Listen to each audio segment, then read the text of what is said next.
veux que je recommence? Tu veux que je replonge, c'est ça? Tu sais, Claudine, c'est très facile. Et j'en meurs d'envie. Mais je n'ai pas dit ça. Ah oui? Et qu'est-ce que tu as dit alors? Non mais, vas-y, répète. Tu crois que je suis sourd? J'ai dit que tu aurais peut-être pu essayer de t'en passer, le temps qu'on aille acheter le sèche-linge. Pour une fois que tu m'accompagnes au magasin, au grand magasin, pour une fois. La vérité, c'est que je te gêne. C'est ça, la vérité. Je t'embarrasse. Tu as honte. Honte de moi. Mais réponds, Claudine. 3 ans au rayon ménager. 3 ans, j'ai travaillé au sous-sol, grand ménager précisément. Je sais, ça, je sais. C'est la première fois que j'y retourne. En plus en cliente.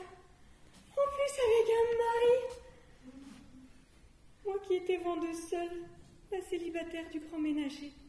Alors mets-toi à ma place quand même, Jean.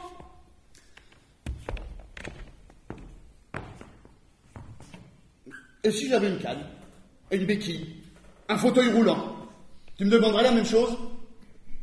Mais tu vas quand même pas comparer un fauteuil roulant à une perruque Louis XV. Je vois. Tu préférerais présenter à tes ex-collègues de travail un mari aux jambes mortes que tu pousserais devant toi sur l'escalator, plutôt qu'un homme qui porte des cheveux artificiels légèrement cendrés. Non mais je rêve, Claudine. Dis-moi que je rêve. Mais c'est si dur de me faire plaisir. Un tout petit plaisir d'un quart d'heure. Et si je craque? 15 minutes, Jean. Tu peux tenir.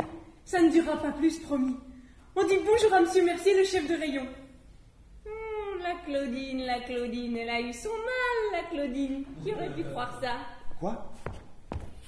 C'est ce qu'il va dire en le voyant. Il est très spontané comme chef de rayon, Monsieur Mercier. On lui commande tout de suite le sèche-linge. Oh, la Claudine, elle se paye un sèche-linge. Qui aurait pu croire ça? Il m'embrasse, on paye sans faire la queue. Je connais Martine, la caissière. Est-ce que ça fait plaisir, Claudine? Il est beau comme un turc, dis donc. Pas plus, elle dira pas plus. Elle est courte, Martine. Quand elle a dit turc, elle a tout dit. 15 minutes, tu l'enlèves. 15 minutes, tu la remets. S'il te plaît. Et si ça me reprend? Comme ça d'un coup? Et si je ne peux pas m'en retenir? Si j'en ai besoin? Et si j'ai le manque? S'il te plaît. J'aimerais tellement être fière de toi, Conforama.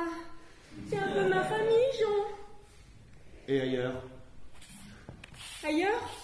Oui, on peut pas l'acheter ailleurs, le sèche-linge? Ailleurs que dans ta famille? Mais j'en ai vendu tellement là-bas. Maintenant que je peux m'en acheter un. C'est une revanche? Totale!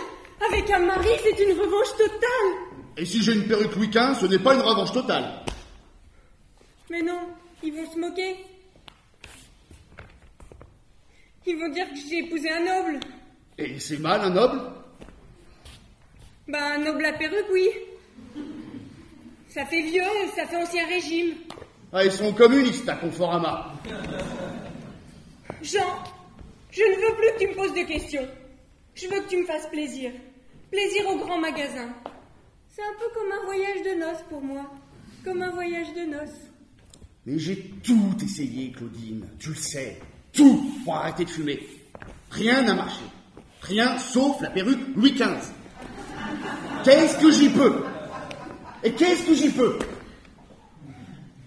Par amour, on peut tout faire, Jean. On peut tenir 15 minutes sans tabac.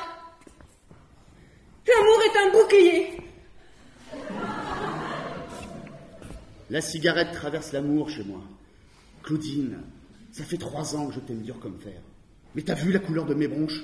Charbon, 2 corons. J'en rallume une et c'est grisou. Mais tout pète.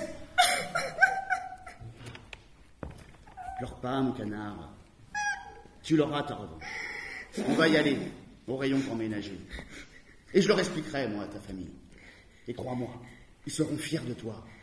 Claudine, fière d'une femme qui préfère que son mari ait une perruque Louis XV plutôt qu'un cancer au poumon. Fière de toi, oui. Mais le problème, Jean, c'est que ta perruque, elle fait pas Louis XV. Elle fait Louis XVI? Non. Louis XVIII? Elle fait tante. Tante? Oui, grosse tante, fiat tarlouse. C'est les gens du quartier qui le disent, Jean. Quand tu passes, c'est ce qu'ils disent. Ils sont communistes, les gens du quartier. Mais je leur ai tout expliqué, mais ils m'ont rétorqué qu'un homme qui arrête de fumer, ce n'est pas un homme. Que les vrais hommes, ils fument comme Churchill. C'est vrai qu'il avait des couilles, celui-là. Seul face à des milliers d'avions allemands, fallait être un solide gaillard. Voilà. Et moi, c'est quelqu'un comme Churchill que j'ai envie d'emmener à Conforama. C'est si incompréhensible que ça. Non, bien sûr. Ce serait ça, la revanche. Que je revienne acheter mon sèche-linge avec mon mari Churchill. C'est tout à fait compréhensible, Claudine. Et pas avec un PD. J'espère bien, dis donc. Jean. Oui. Je veux pas que tu meurs, tu sais. C'est vrai que si tu voulais que je meure, je ne vois pas pourquoi on irait acheter un sèche-linge.